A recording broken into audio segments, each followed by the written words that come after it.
What's up, K through 5th grade? Happy February. We got a brand new month and a brand new big idea. We're talking about compassion all month long, which means caring enough to do something about someone else's need.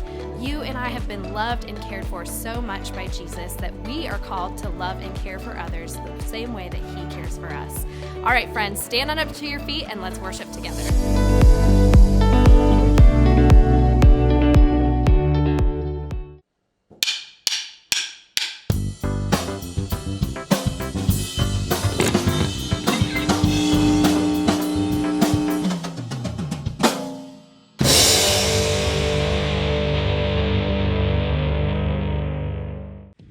What do you do when you need something? If you're thirsty, you take a drink. When you're bored, maybe you pick up a good book. If you're cold, you grab a sweater. Lonely, you hang out with a friend. And if you're hungry, you pick up your favorite snack. It's really easy to do something about your own needs because you can't escape them. They follow you around like a shadow. It's a lot more difficult to pay attention to what other people need. You have to focus your eyes and your heart. And when you begin to see the needs around you, then you can take action. Maybe you see your mom is stressed after a long day of work. So load the dishwasher, even if it's not your turn. Spot a new kid in the cafeteria? Offer a seat at your table. You see your little brother really struggling with math? Take a few minutes out of your game to help him. The lady who drives your bus seems really sad. Thank her for being on time to pick you up every day. The weeds in your neighbor's flower bed get out of control while she's on a trip, so pull some weeds for her. When you begin to focus your eyes and your heart to see the needs around you and do something about them, others will see God at work in you. That's why compassion is an amazing way to worship God with your life. Because worship is about more than just singing loud. It's all about living loud.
That's what we'll do. Love one another, love one another with a love like no other that we found in you. Love one another, yeah, love one another, that's what we'll do. We're alive to love one another. We're alive with love like no other.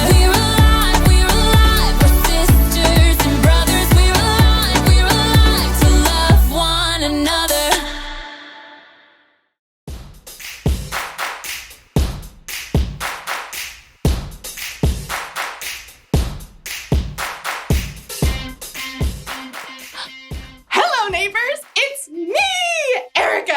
And this is my block. Okay, so I don't actually live here, but isn't this the coolest little town? Almost everyone you know lives in a neighborhood. Of course, what your neighborhood looks like may be different from someone else's. You may live in this kind of neighborhood. A lawn to mow, swing set in the backyard, lemonade stand in the driveway. Or maybe your neighborhood is more like this. Everything you need is within walking distance from your home. Or some neighborhoods could be like, hello out there. But every neighborhood has one thing in common: neighbors. They've all got people. And whenever there are people around, that's when you need to know about compassion. Compassion is caring enough to do something about someone else's need. Because the people on your block have all kinds of needs. When they get sick, they need a doctor. If they want to learn how to add and subtract, they need a teacher. If they lose a cat up a tree, they need someone with a really big ladder. These three have made it their purpose on Earth to care about people in their neighborhoods. In today's story, we're going to hear about Jesus' purpose on Earth, and maybe ours too. I'm not really sure what I want my purpose to be. I just hope I get my own action figure. Yee! I'll see you in a bit. The Bible. It's 66 books of history, stories, letters, and poetry that fit together to form God's one big story. The epic adventure of how He created us and loves us so much that He made a way to rescue us. As we travel through the Bible, from Genesis to Revelation, we discover people who met God and found their lives changed forever. Now, for an amazing story, inspired by the book of Luke, chapter 4, verses 14 through 30. Even though Jesus was on this earth for 33 years, there's still not much we know about his first 30 years. We do know that he visited Jerusalem for the Passover feast with his parents. He learned carpentry skills from his father Joseph. And when he was about 30, he went down to the Jordan River and asked his cousin John to baptize him in the water. It is right for us to do this. It carries out God's holy plan. As Jesus rose from the water, God's voice called out from heaven, "This is my son, and I love him. I am very pleased with him." It was an incredible way for Jesus to begin his ministry. After 40 days in the wilderness alone with God, Jesus returned to Galilee, filled with the Spirit of God. Anytime he visited a new town, he went to the place of worship, the synagogue, to teach the people. You are the light of the world. Isn't he just the bee's knees? Everywhere Jesus went, people were amazed and praised his teaching. That is, until he got to Nazareth, the town where he had grown up. Well, if it isn't Carpenter Boy Jesus! Hey man, where you been? We hear you talk real big now. On the Sabbath day, Jesus went into the synagogue. An attendant handed him a rolled papyrus. The scroll of Isaiah. Isaiah was a prophet who lived hundreds of years before Jesus, and God had spoken to Isaiah about a Messiah who had come to rescue God's people, and Isaiah had written down every word. Watch that papyrus as you unroll it. A bit crackly. Jesus stood before the crowd of worshipers and unrolled the scroll until he came to the right place. The Spirit of the Lord is on me. He has anointed me to announce the good news to poor people. He has sent me to announce freedom for prisoners. He has sent me so that the blind will see again. He wants me to set free those who are treated badly. And he has sent me to announce the year when he will set his people free. There was silence as Jesus rolled up the scroll and sat back down. Everyone stared. Today, this passage of Scripture is coming true as you listen. Jesus hadn't just read some dry, dusty, ancient words. Jesus had declared that he was God's Messiah, that he was there to announce good news and bring freedom to the poor, the hurting, and those who had been mistreated. But he's Joseph's son, isn't he? He can't be the Messiah. What I'm about to tell you is true. A prophet is not accepted in his hometown. Words are easy. He calls himself a prophet? I studied with him on those benches right over there. Thinks he's something special because he can read a scroll. All around the synagogue, people rose to their feet, glaring. They turned on Jesus. You are not welcome here anymore. That's right. We don't need you making things up. The people were so angry they forced Jesus out of the synagogue. He allowed them to herd him straight through the village, all the way to a cliff on the edge of town. Get rid of him! Throw him down! But Jesus simply turned and looked at the people, sorrow in his eyes. The men and women that he'd known and loved growing up wouldn't accept who he was. The crowd couldn't face Jesus. In their anger, they had missed the whole point, that Jesus had come to make things right for those who were hurting and overlooked.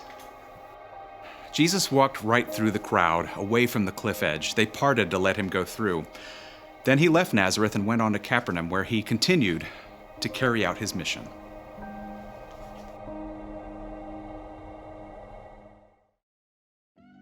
When Jesus was here, he had a mission to announce the good news to people who needed to hear it and to care about people who'd been treated badly or had been overlooked. He came to heal, to teach, and to rescue. That was his purpose. And Jesus fulfilled that purpose when he died on the cross for the sins of the whole world. That's how much compassion he has.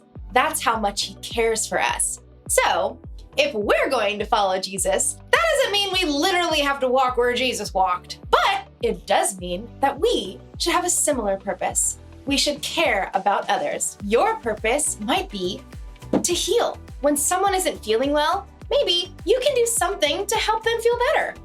Or when someone is having a hard time understanding something, you can help teach them. Or you can rescue someone from danger. You can be a hero. And guess what? You don't have to be a doctor or a teacher or a firefighter to care about others. You can care about the people on your block right now. You know how? You can lend a hand to someone who needs one. You can make somebody laugh. Or you can listen. Or you can just be there for someone who's all alone. Jesus cared so much for other people, and we should too. That's why the one thing to remember today is this. Following Jesus means caring about others. That's true in your neighborhood and in mine.